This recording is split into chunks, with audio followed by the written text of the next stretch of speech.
Hello friends, आज हम बनाने वाले हैं प्लाजो कुर्ती साइड जो मीडियम साइज में हम बनाने वाले हैं। तो मैंने इसके लिए 3 मीटर फैब्रिक लिया है जो डबल अरज में है। तो पहले हम इसकी प्लाजो की कटिंग करेंगे। तो आप देख रहे हो मैंने ओपन एरिया अपनी साइड रखा है। तो ये इस तरह से हम पहले इसकी प्लाजो की कटिंग कर रहे हैं। तो इसका मेजरमेंट कर लेते हैं। तो मैंने 12 इंच पे ऊपर की साइड से एक निशान लगाया है। इस तरह से एक 12 इंच पे इधर से निशान लगाएंगे।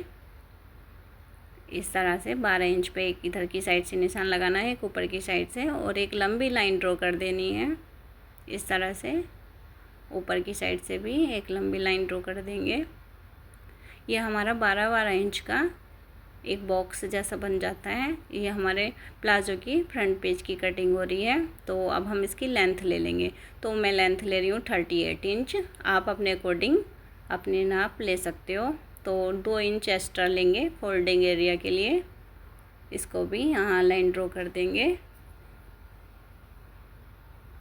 तो मैंने ये लाइन ड्रॉ कर दी है इस तरह से। अब हम इसकी आसन की लंबाई करेंगे। तो आसन में 3 इंच और लूँगी। इसको 3 इंच और एक्स्ट्रा लाइन करेंगे इस तरह से। अब इसका आसन शेप देंगे इस तरह से। ये हमारे आसन की शेप हो गई है। अब हम इसकी मोहरी रखेंगे। तो मैं मोहरी ले रही हूँ इसकी 12 इंच। इस तरह से निशान लगाएंगे 12 इंच पर। एक निशान यहाँ 12 इंच पर। अब यहाँ से पट्टी रखते हुए एक लंबी लाइन ड्रॉ करेंगे इस तरह से।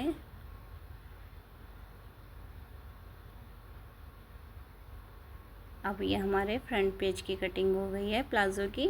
अब हम इसको इसी कटिंग पे, इसी नाप पे कट कर देंगे इस तरह से।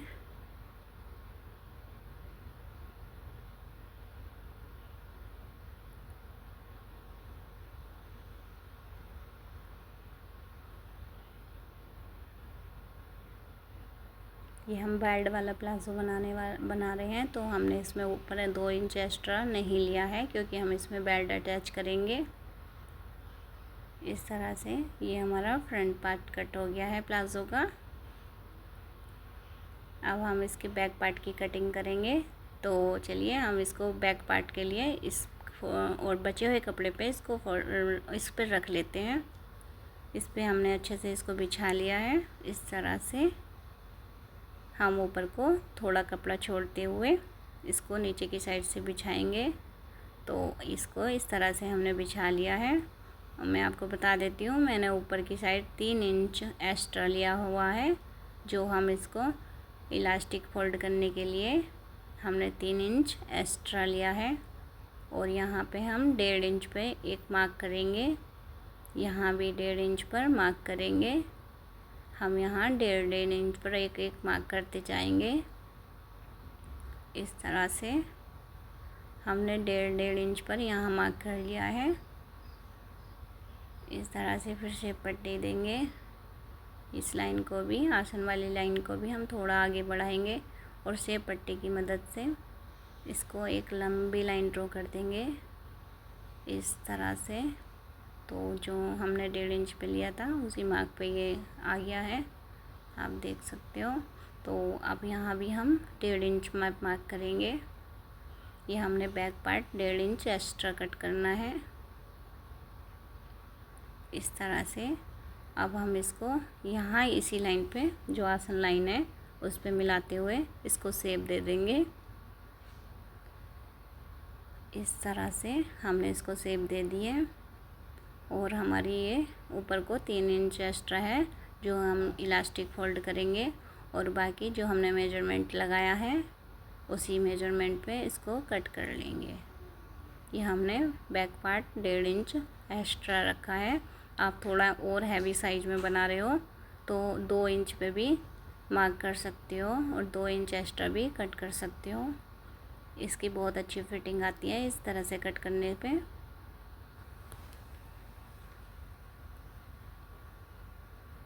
इस तरह से इसकी बैक पार्ट की कटिंग में बहुत अच्छा शेप आता है।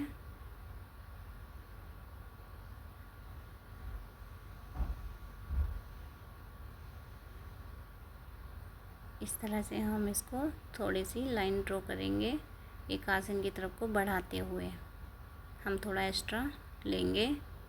इस तरह से ये हमारे प्लाज़ो की कटिंग हो गई है। तो ये हमारा बेल्ट एरिया है और ये हमारा इलास्टिक एरिया है। तो ये हमारे प्लाज़ो की कटिंग हो गई है। अब हम इसकी बेल्ट, जो हमने इसमें बेल्ट अटैच करनी है, उसकी कटिंग करेंगे। पहले मैं मोहरी कट पे निशान लगा लेती हूँ, कट लगा लेती हूँ जहाँ पे हमने इसको फोल्ड करना है। इस तरह से जहाँ हमने बेल्ट कट करनी अटैच करनी है वो भी कट लगा लेते हैं। इस तरह से अब हम बेल्ट कट करेंगे, जो हमने इसमें बेल्ट लगानी है। ये बेल्ट वाला प्लाज़ो है, तो मैंने 2.5 से 3 इंच की चौड़ी और 19 इंच लंबाई में ये पट्टी कट कर ली है। ये देख सकते हो आप, इसकी लेंथ है 19 इंच। इसको हम इसके साथ ही रख देंगे। इस तरह से ये यहाँ अगले फ्रंट पार्ट में अटैच होगी, जो कि मैं स्टिचिंग के बाद आपको दिखाऊंगी। तो अब इसकी पॉकेट की कटिंग कर लेते हैं।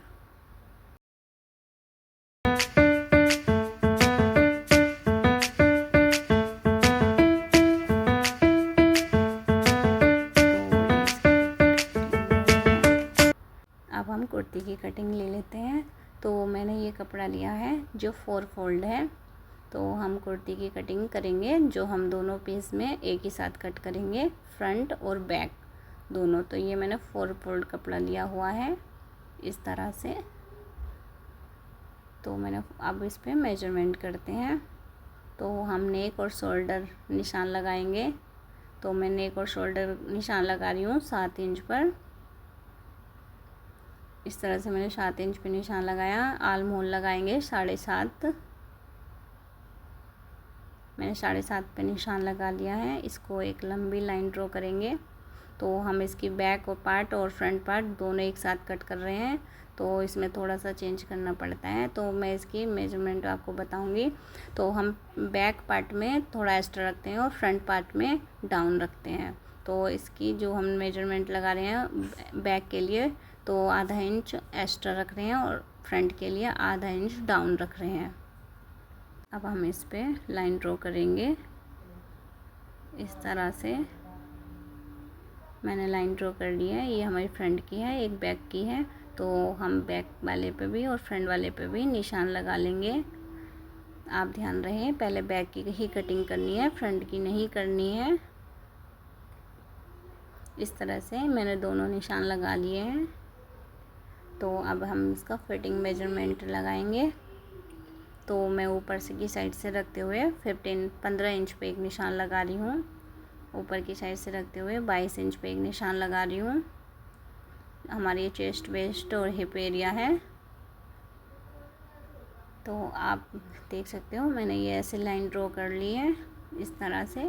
तो अब यहाँ मैं फिटिंग का निशान लगा रही हूँ। जो मैं फिट लगा रही हूँ वो 9 इंच पे लगा रही हूँ, 9 इंच पे। यहाँ मैं 8 इंच पर एक निशान लगा रही हूँ इस तरह से। यहाँ मैं 9.5 पर एक निशान लगाऊंगी हिप पर, हिप साइज 9.5 इस तरह से। अब स्केल रखते हुए इसको लंबी लाइन ड्रॉ करेंगे इस तरह से। मैंने ये स्केल रखते हुए लाइन ड्रॉ कर ली है। अब हम इसका मार्जिन छोड़ते हुए एक और लाइन ड्रॉ करेंगे। ये एक्स्ट्रा मार्जिन के लिए छोड़ते हुए मैंने इस पे भी लाइन ड्रॉ कर ली है इस तरह से।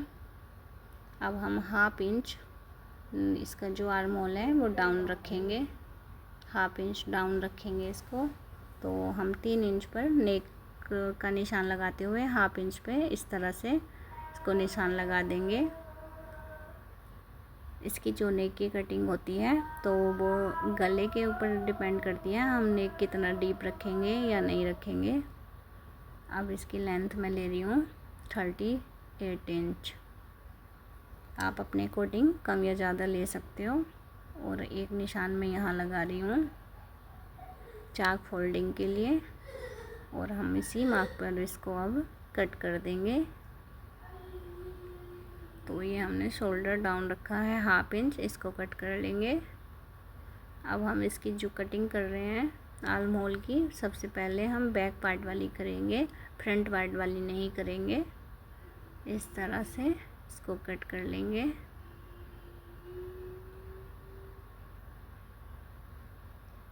इस तरह से मैंने इसको कट कर लिया है। आप देख सकते हो ये दोनों पीस हमारे कट हो गए हैं, फ्रंट और बैक। इस तरह से अब हम इसकी नेक की कटिंग करेंगे। तो पहले मैं इसको, ये मेरे एक साइड से जो एंड है मैं आपको दिखा देती हूँ।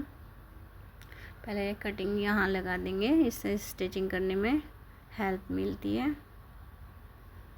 इस तरह से यहाँ भी कट लगा देंगे, छोटा सा कट लगाना होता है।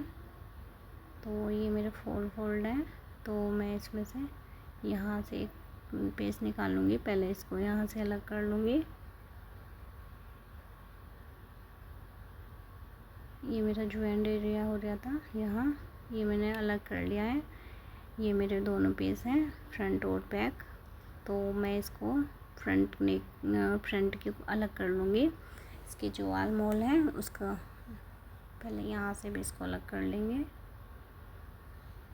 ये मेरा बैक है और ये मेरा फ्रंट है। तो मैं इसके पहले आर्म होल कर लेती हूँ डाउन, जो 1/2 इंच पे हमने निशान लगाया हुआ था।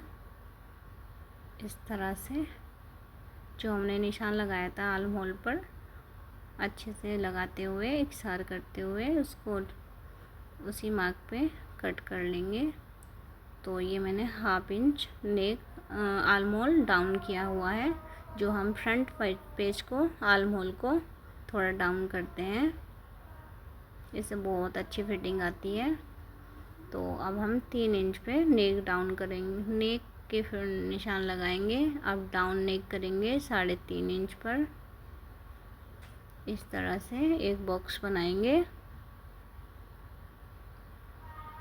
3 इंच और 3.5 इंच का एक बॉक्स बनाया है हमने। अब नेक राउंड शेप देते हुए इसका नेक डाउन कट कर देंगे। इस तरह से मैंने ये फ्रंट पार्ट का नेक भी कट कर दिया है, आर्म होल भी कट कर दिया है। ये हमारा फ्रंट पेज रेडी है। अब हम इसके बैक पार्ट की नेक की कटिंग कर लेंगे।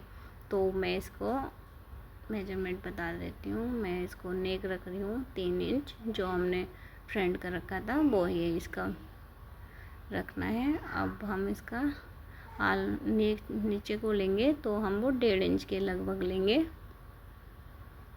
तो मैंने ये नेक जो डाउन रखा है 1.5 इंच के लगभग रखा है, और 1.5 इंच पे इसको शेप देते हुए इस तरह से कट कर देना है। इसमें हम राउंड कॉलर नेक लगाने वाले हैं, इसलिए हमने इसको थोड़ा सा ही कट किया है। इस तरह से ये हमारी कटिंग हो गई है कुर्ते की। अब हम इसकी स्लिप की कटिंग कर लेते हैं। तो जो मेरा ये बचा हुआ कपड़ा है इसमें से हम स्लिप कट करेंगे। ये 4 फोल्ड है और बंद वाली साइड मेरी साइड है और ओपन साइड इधर साइड है। तो इस पर हम निशान लगाएंगे। तो इसका मेजरमेंट है 18 इंच। तो मेरी स्लिप है 18 इंच। 2 इंच मैंने एक्स्ट्रा ली है होल्डिंग के लिए, मार्जिंग के लिए छोड़ते हुए। तो 1 से 7 इंच पर नीचे की तरफ मोहरी की साइड निशान लगाएंगे इस तरह से। अब ये यहाँ से नापे तो मेरा 9 इंच है। 9 इंच में आसिन बहुत परफेक्ट हो जाती है। अब हम यहाँ 3.5 इंच डाउन करेंगे, आधा 1.5 इंच के मार्क करेंगे इधर को। अब यहाँ 3 इंच पर एक निशान लगाएंगे और इस तरह से एक लंबी लाइन ड्रॉ करेंगे इस तरह से। तो ये वाला निशान हो गया है। तो मैंने ये जो एक डाउन वाला निशान लगाया है, ये मैंने जो हमारी फ्रंट पार्ट में अटैच होता है उसको हम तब कट करेंगे। अभी मैं फ़िलहाल उसको ऊपर वाले पे कट कर देती हूँ। मैं आपको बता देती हूँ ये जो मैं कटिंग कर रही हूँ, आपको एक बार निशान लगा देती हूँ। तो ये मैं इस पे निशान पे कट करूँगी इस तरह से। उसके बाद जो ये नीचे वाला निशान है इसको हम थोड़ी सी शेप देंगे अलग करने के बाद। अब हम इसका इस तरह से ढाल कर लेंगे। ये हमारी स्लिप कट के रेडी है, जिसकी मोरी मैं रखने वाली हूँ 5.5, तो 2 इंच नीचे से फोल्ड। ये हमारी स्लीव भी कट हो गई है और ये हमारी कुर्ती भी कट हो गई है। इसके बाद स्टिचिंग के बाद आप देख सकते हो इसका कितना अच्छा लुक बन के रेडी है। ये देखिए मैंने इसकी प्लाजो की साइड जिप भी लगाई है, एक साइड जिप लगाई है, एक साइड पॉकेट लगाई है इस तरह से। ये कितना प्यारा लग रहा है, देख सकते हैं आप। और ये इसकी कुर्ती है, बहुत ही प्यारे लुक लग रहा है इनका। और ये मैंने इसमें फ्रंट पार्ट में इस तरह से बटन पट्टी भी दी हुई है, इस तरह से। इसमें राउंड कॉलर नेक भी लगाया है। तो मेरा ये इस तरह का लुक आया है। आपको कैसा लगा लाइक करें।